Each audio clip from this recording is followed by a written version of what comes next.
Welcome to Sweet Life Vlog. Today we're going to make buko salad or fruit salad with young coconut strips. Madali lamang pong gawin tong recipe na to, lalo na kung kailangan niyo po ng dessert sa Noche Buena. Umpisahan po natin sa ingredients. 1 can condensed milk, 2 cans all-purpose cream or table cream, 1 can of fruit cocktail salad, 796 ml, and 1 pack of young coconut strips or buko. So, ito po yung ginamit ko na young coconut strips. Frozen pa siya. Ito-thaw ko muna bago ko siya gamitin.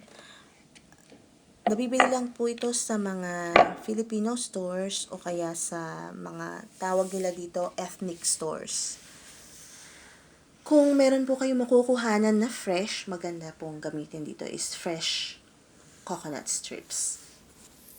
Umpisahan na po natin. Sa isang mixing bowl, ilagay po ang isang can ng condensed milk at saka 2 cans of all-purpose cream. So, ang ginagawa ko po, yung condensed milk muna nilalagay ko dun sa bowl, and then yung all-purpose cream nilalagay ko siya dun sa lata ng condensed milk para ma-mix siya, makuha natin lahat ng condensed milk sa lata. Haluin lamang po nating mabuti yung ating condensed milk and all-purpose cream mixture. Sunod po nating ilagay ang ating fruit salad. Siguraduhin po nating drain na po yung syrup nito bago natin ilagay sa ating mixture. Sunod naman po nating ilagay ang ating pinakahuling ingredient, ang buko or young coconut strips. Haluin lamang po natin itong mabuti.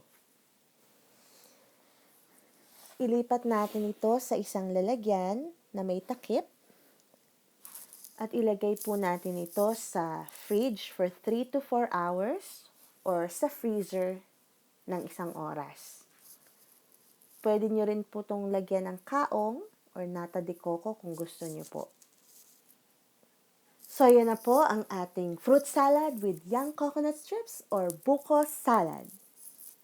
Thank you for watching this video. I hope you like it. Please click like and subscribe. See you on our next adventure, Eat, Travel, Craft, Life, Sweet Life Vlog.